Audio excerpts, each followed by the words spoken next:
Hello everybody, welcome back to Big Johnny D History. Today we have an incredible way to start the week as we're going to be reacting to the first of Nelson's battles in 3D by Epic History, or at least the first in terms of chronological order. I've definitely seen Epic History's video on the Battle of Trafalgar. I'll still include it in this series as we are doing this video and all of Nelson's battles in 3D in quest to complete Epic History's Napoleonic series, which so far has been absolutely phenomenal. The last time we left off, we had Napoleon finishing his campaign in Italy with the Battle of Rivoli, and we will be doing Napoleon in Egypt directly after this. So we're going to keep stomping on through this series. It's been absolutely great. We did a little bit of a precursor video on Horatio Nelson by Biographics, learned some really fun facts about him, like that he lost sight of one of his eyes at Corsica, of all places. Who would have thought? So Nelson's definitely a man to be talked about. Without further ado, let's jump into it. This is the Battle of Cape St. Vincent by Epic History. An Epic History Drachenfell collaboration. In 1792, the French Revolution sparked a European conflict that would last a generation. A struggle for mastery of Europe and the world. A contest fought on land and sea. In this war of shifting alliances, the most enduring rivalry was between France and Britain. Britain could not challenge France on land, but at sea, it was a different matter. Britain's Royal Navy was as dominant on the waves as Napoleon was to prove on land. I have to point out really quickly, the visuals that Epic History provides, and all of their collaborators too, deserve all the praise in the world. Those ships of the line look absolutely beautiful. And I think that naval ships today look pretty cool. Like, they definitely look cool. But the ones from this era look beautiful. The woodworking, the inscriptions, like the sides of the ships. I'm not fully versed in naval terminology, and that's something you'll learn throughout these Nelson battles in 3D. But also I'll say that the British, in this situation, the old whale and elephant analogy, that France was like the elephant and the British were like the whale, that they couldn't be challenged on their respective domain, is very true. And the British would see themselves in this position again when it came to World War II. They weren't able to compete with the Germans on land. And even in World War I, to some extent, they weren't able to compete with these armies on land and used blockades and other means using their navy to win wars. And ultimately, it would win them the Napoleonic Wars. And in an age when Britain had many skilled naval commanders, one stood out above the rest. Horatio Nelson. Bold, inspiring, and brilliant. For the British, he'd become a national hero. So we learned in the previous video that Nelson was born in 1758. And apparently his father was a priest. So by the time that you get to 1797, Nelson is almost 40 years old. So he had had time to distinguish himself and make a name for himself. And I believe at this point he was under the rank of Rear Admiral. Somebody will correct me if I'm wrong in the comments below. Stories of his greatest battles.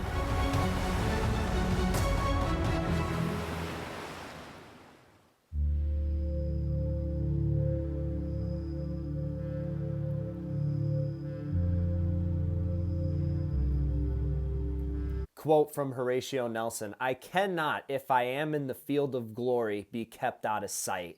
Nelson had amazing determination. And in the video we watched about him, I noticed a lot of parallels to Napoleon. So I'm curious to see if we'll see any more parallels to the Emperor through his battle tactics and the way that he thinks during battle. 1797. The Revolutionary War is in its 5th year, and the French Republic dominates on land. It has conquered the Low Countries and northern Italy, and now its armies advance on Austria. At sea, the British Navy rules supreme, having won a series of victories over the French. But a new alliance between France and Spain poses a major threat to British naval power. Ship for ship, the British Navy is superior to any enemy. Its crews are experienced and well led, while the French have lost many naval officers during the Revolution, and the Spanish lack money and training. Britain also has the most ships, around 144 ships of the line, the largest vessels of the age, and the only ones that take part in major fleet actions. France has just 69. But the new alliance with Spain adds 84 Spanish ships to that number.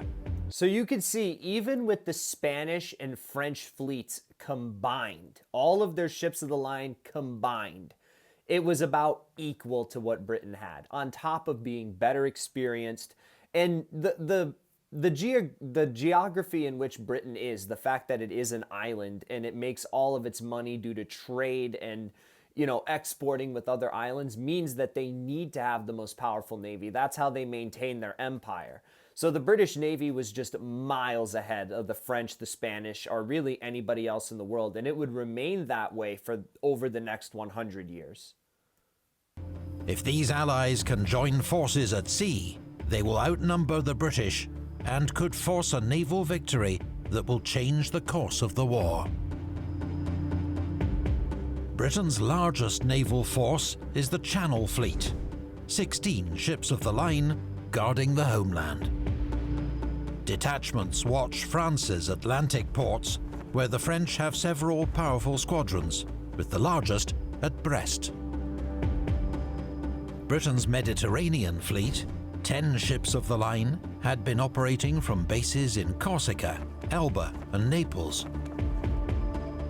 But now Spain... So we learned in the last video that Nelson was part of essentially an invasion of Corsica, where the British tried to take it, and even led land operations in Corsica. So Nelson seemed to be a jack of all trades. During the war, the British are heavily outnumbered in the Med, and decide to make a strategic withdrawal to Portugal. Here, the fleet is reinforced to 15 ships of the line, and its commander, Admiral Sir John Jarvis, is ordered to keep close watch on the Spanish. In February 1797, 5 Spanish merchant ships sailed from Malaga on Spain's south coast, bound for Cadiz. They carry a cargo of mercury, vital for refining the silver and gold which arrives in Cadiz from Spain's New World Empire. The convoy is considered so important that it receives a powerful escort. The entire Spanish battle fleet, 27 ships of the line, and several frigates. After escorting the merchant ships to Cadiz, the Spanish commander, Admiral Cordova, will continue to Brest to join forces with the French. If he is successful, the British will face a giant combined fleet, their greatest strategic fear. With the help of a strong Levanter wind, the Spanish pass swiftly through the Straits of Gibraltar. But the wind blows them too far out into the Atlantic. As they struggle back towards Cadiz, a thick fog descends on the sea. Meanwhile... And we see that weather dictates the course of many battles on land. That's even more so for the Navy. And this idea that the French and Spanish fleets would have been able to link up and have domination over the British, it could have worked in theory. That's why the British were scared of it after all. But with the superior training of the British troops, even if the French and the Spanish had that fleet, I believe that the British could have formed up and likely ended up defeating it in the long run. It could have posed some problems, maybe temporary dominance, but I don't think it would have been able to. And that brings me to the debate I've had before, which is that even if the British, if Trafalgar never happened, if Nelson never found that fleet and the British and the French and the Spanish were able to form up, I don't think an invasion of Britain would have ever been possible. So Just goes to show you, superior training when it comes to naval combat is essential. British frigate HMS Minerva is returning from a diplomatic mission to Italy. Aboard, an emerging star of the Royal Navy, Commodore Horatio Nelson. He's a Commodore. He plans to rejoin Admiral Jarvis's fleet off Cape St. Vincent. HMS Minerva first survives a dramatic chase off Gibraltar. Then, on the dark, foggy night of the 11th of February, she suddenly finds herself in the midst of the main Spanish fleet. The British are so close, they can hear Spanish voices in the fog. Minerva remains undetected and is able to slip away. So that tiny ship, which it had 40 guns, it wasn't a tiny ship, it was a ship of the line, but that ship was stuck in the middle of the giant Spanish fleet that was near Cadiz. I cannot imagine how scary that must be. You obviously don't necessarily know what type of force that you're around, but you're going to see a lot more of them and see more of them with a fleet versus just them seeing you. So the British got very lucky here. Think about how history would have been changed if the fog wasn't here and it wasn't as deep as it was, and they were actually able to sink Minerva and take out Horatio Nelson. How much would history have been changed? 2 days later, Nelson reaches the British fleet. His report confirms others that Jarvis has received, that the enemy are near, though he still does not know their strength.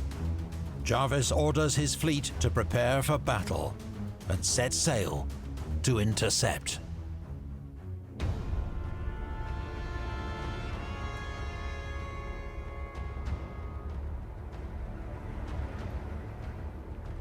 Admiral Sir John Jarvis, a victory to England is very essential at this moment. So it goes to show you the Royal Navy and the British were very worried about the idea of the French and Spanish combining. The British, I don't know, I keep saying the Britons. The British absolutely rely and are very attached to their naval superiority. That's the whole key to how their country operates and how their empire operates.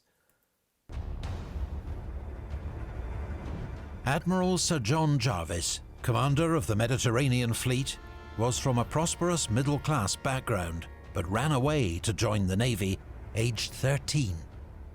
Now aged 62, he has 40 years' experience at sea, much of it fighting the French and Spanish. So we learned previously that Nelson was only 12 years old when he started his training, and this Sir John Jarvis here had 40 years of experience and had been in the Navy since he was 13. That is insane, and it goes to show you the level of experience and training that the British had here.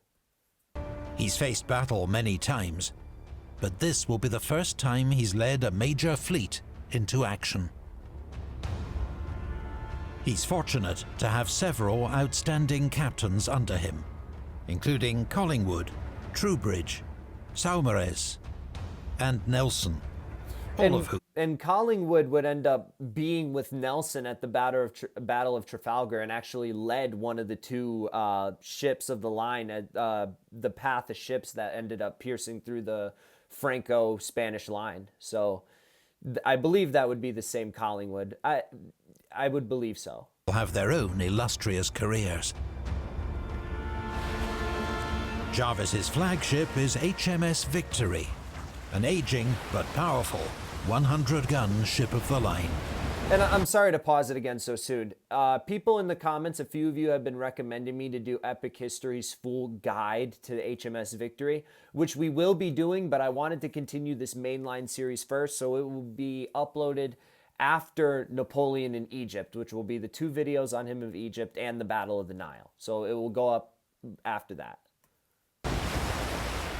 The commander of the Spanish fleet is Admiral José de Córdoba y Ramos, a Spanish aristocrat, 65 years old. He'd also gone to sea at 13, and also has a record of long service, including several scientific voyages to the New World. He's only just been appointed commander of the Spanish fleet on the basis of seniority rather than merit, and has no fewer than 6 other admirals serving under him. So we have 2 very experienced admirals on either side of each other, but one of them is experienced and distinguished while the other one just has the experience around him. So that's going to end up making all the difference.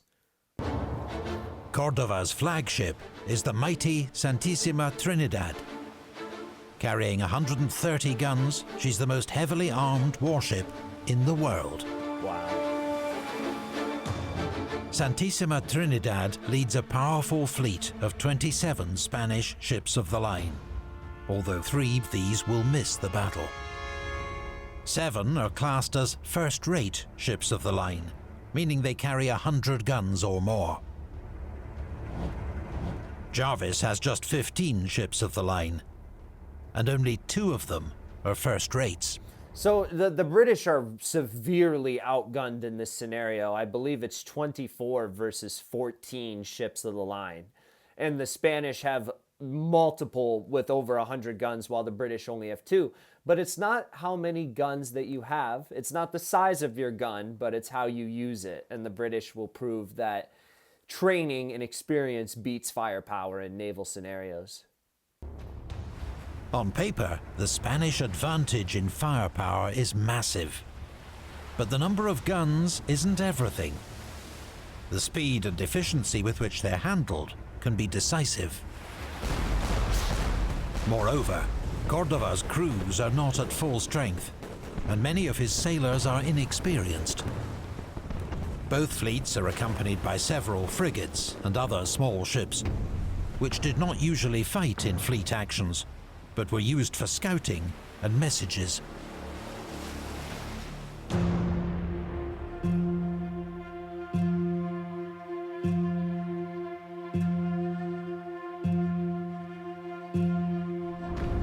At dawn, the British are sailing south in 2 columns.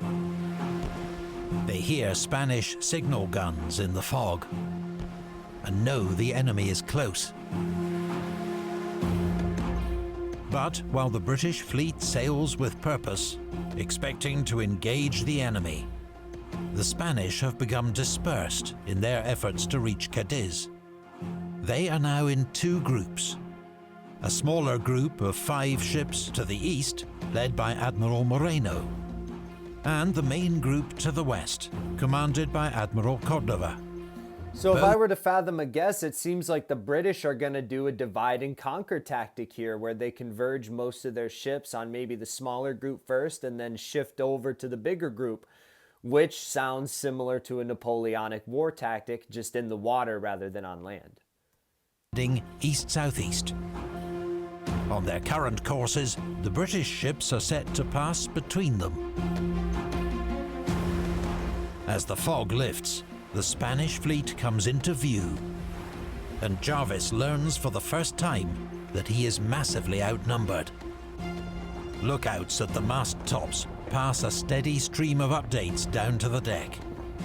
What a cool way to just really enhance the immersion, actually make the camera and the visuals we're seeing through the sight of a scope rather than just the normal video. Really good touch by Epic History there. 8 Spanish ships sighted. 20 ships sighted. 27 ships sighted. Finally, Jarvis snaps. "Enough, sir.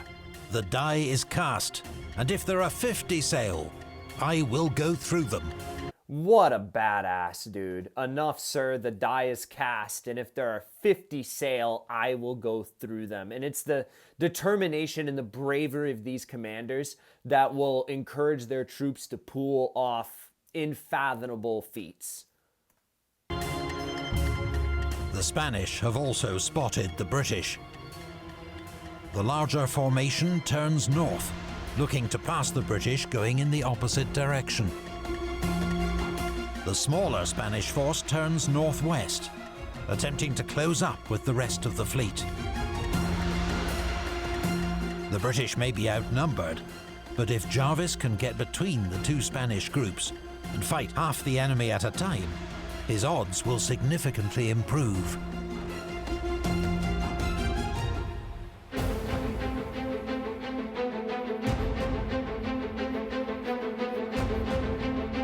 From Admiral Jarvis's signal to the fleet, form the line of battle as most convenient. So just add haste. As the range closes, Jarvis orders his ships to form a single line of battle to cut between the two Spanish formations. The maneuver is carried out rapidly and efficiently, with HMS Culloden taking the lead. Admiral Cordova, however, is struggling to form his ships into a line of battle following their turn. They continue to sail in a ragged group, with ships blocking each other's line of fire.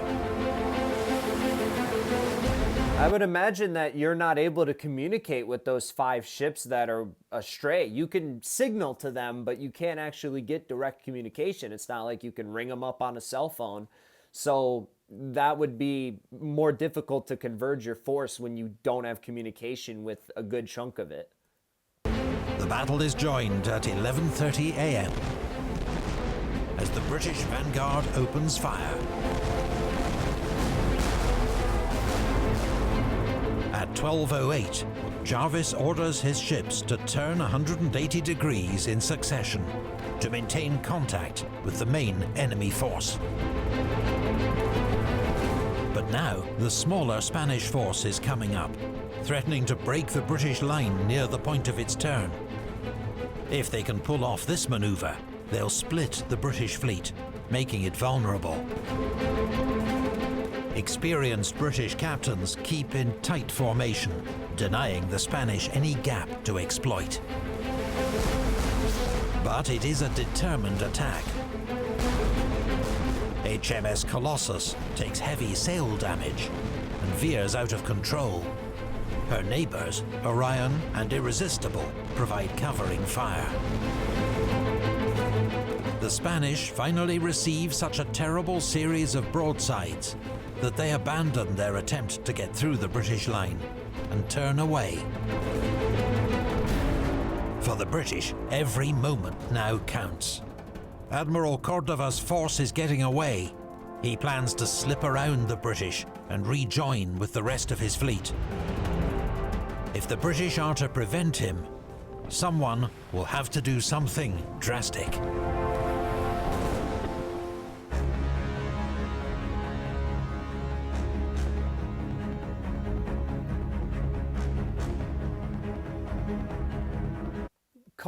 Colonel Drinkwater, that's a very fun name, an eyewitness aboard the HMS Lively. The Spanish admiral's plan was frustrated by the timely opposition of Commodore Nelson. So this is when we get into Nelson's achievements here. Commodore Nelson commands HMS Captain, a 74-gun ship, towards the rear of the British line.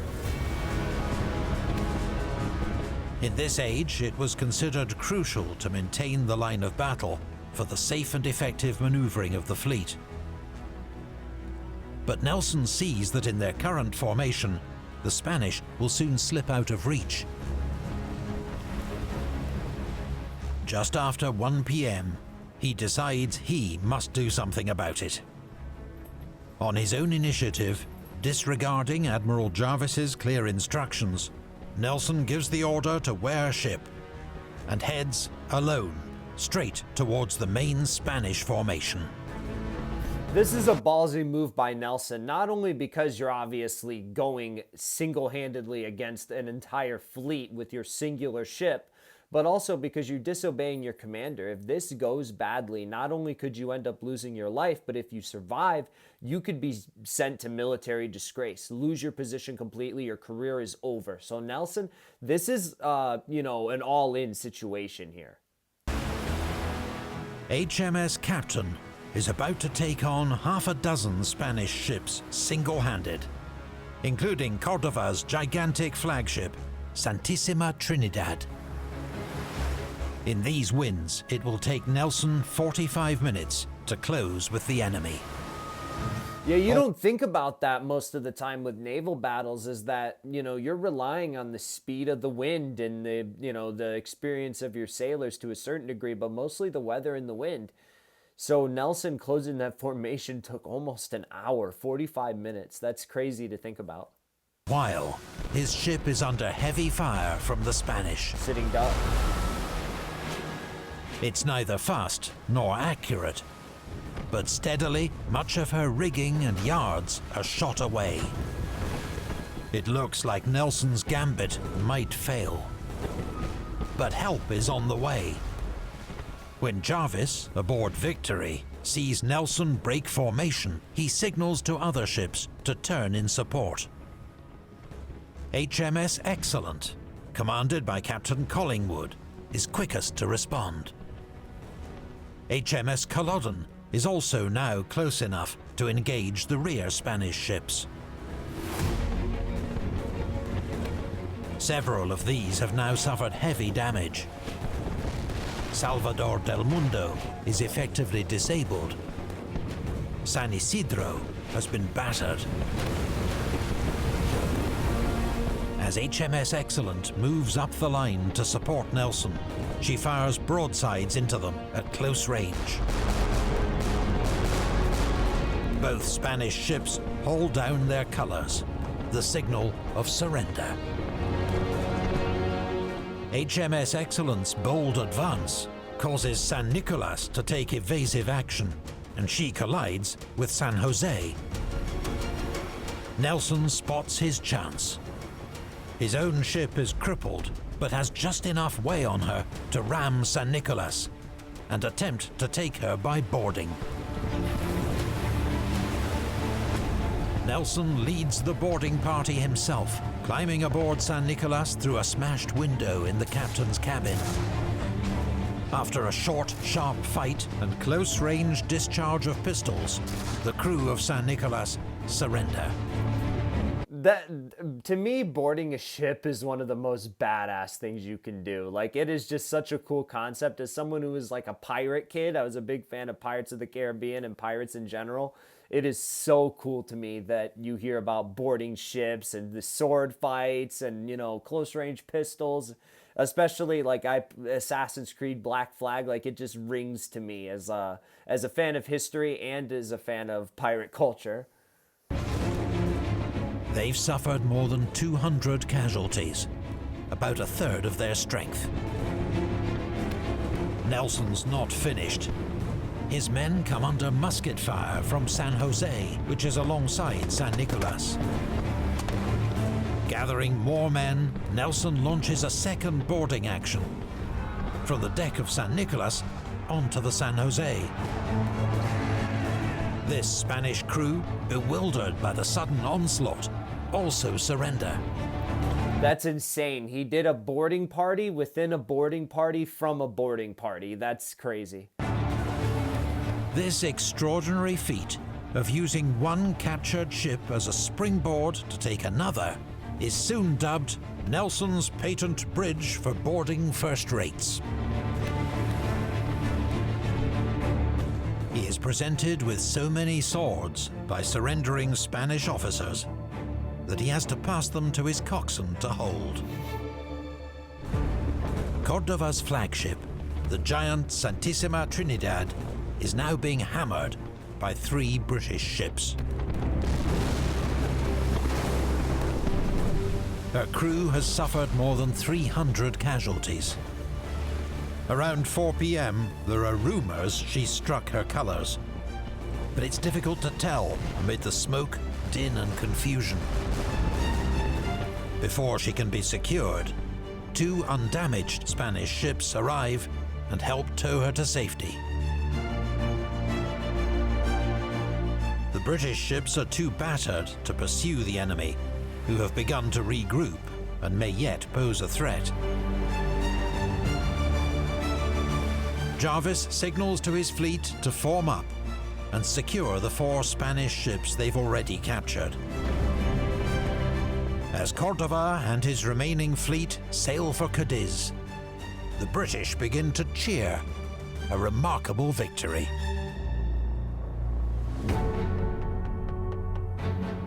And just to reiterate, they were outnumbered by nearly double and only had about 60% of the guns that the Spanish did, and an absolute domination by the British.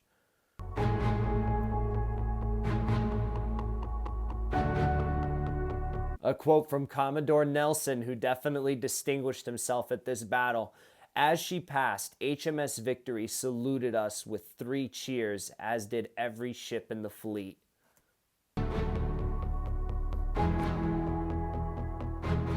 Against the odds, the Battle of Cape St. Vincent ended in a significant British victory. 4 Spanish ships of the line were captured, including 2 first-rates. Around 800 Spanish sailors were killed or wounded, and 3,000 taken prisoner. British losses were just 73 dead and 227 wounded. Wow, so they inflicted, what would that be, 3,800 versus like 350, like 9 times casualties to the Spanish when they were outnumbered by double. That's pretty insane. Nelson's brilliant success meant his disregard for orders was overlooked. Instead, he was knighted, becoming a Knight Companion of the Order of the Bath. It was an all-in gamble, which means that if it succeeds, you're going to reap the glory from it. In Nelson's initiative, Jarvis must have agreed with it. He sent other ships to support, and that ultimately allowed them to capture at least 2 of those ships, and likely the other 2 as well, and do major damage to the Spanish lead ship, the flagship, the Trinidad. So Nelson should be and is being rewarded fruitfully. Admiral Sir John Jarvis was made the Earl of St. Vincent and received a generous pension and other honours. In 1801, he was appointed First Lord of the Admiralty, the political head of the Royal Navy. He lived to the age of 88 and is remembered as one of Britain's greatest admirals. Admiral Cordova, in contrast, was disgraced. Historians and his officers agree that he behaved with courage during the battle, but his ineffective maneuvers were blamed for defeat. He simply didn't have the training or the ability to control his men in the way that the British did. The Spanish just didn't have that level of communication, that level of efficiency. And ultimately, Cordoba, even if being courageous during the battle, is going to pay for it, because when you get defeated, when you have double the forces, that's embarrassing. That cannot happen. He was dismissed from the Navy and forbidden to appear at the Spanish court. He died in 1815. The Battle of Cape St. Vincent was no battle of annihilation, but it had major strategic consequences. After their defeat, the demoralized Spanish fleet returned to Cadiz, where it was blockaded by the British, meaning the threat of the Spanish and French navies joining forces had been neutralized. And so the next year, 1798, a British squadron commanded by Rear Admiral Nelson returned to the Mediterranean. So Nelson must have got his Rear Admiral promotion after being Commodore sometime in between Cape St. Vincent and the Nile. He was soon in pursuit of a French fleet, carrying General Bonaparte's army to Egypt. In the age of Nelson, a young Englishman wondering how to make a positive difference in the world had an easy answer: join the Royal Navy, smash the French. But those were simpler times. Today, many... Okay, I think that's about it. I think we're getting into an advertisement here. I highly encourage you to check out Epic History now that you're done with this video. They deserve all the support in the world because that video was absolutely phenomenal. The way that they illustrate the battles in 3D really adds to the experience. You seeing the guns firing, the sound effects are fantastic. The way that they're able to show you the damage of the ships with the damage in the sails and on the decks is phenomenal. So I really enjoyed the video. I hope you guys did as well. Let me know what you think of it in the comments below. Any sort of suggestions of what I should react to or anything you had a problem with I said in the video or want to challenge it, please leave it in the comments below. We are all for open debate here. I will see you all in the next video. Peace out.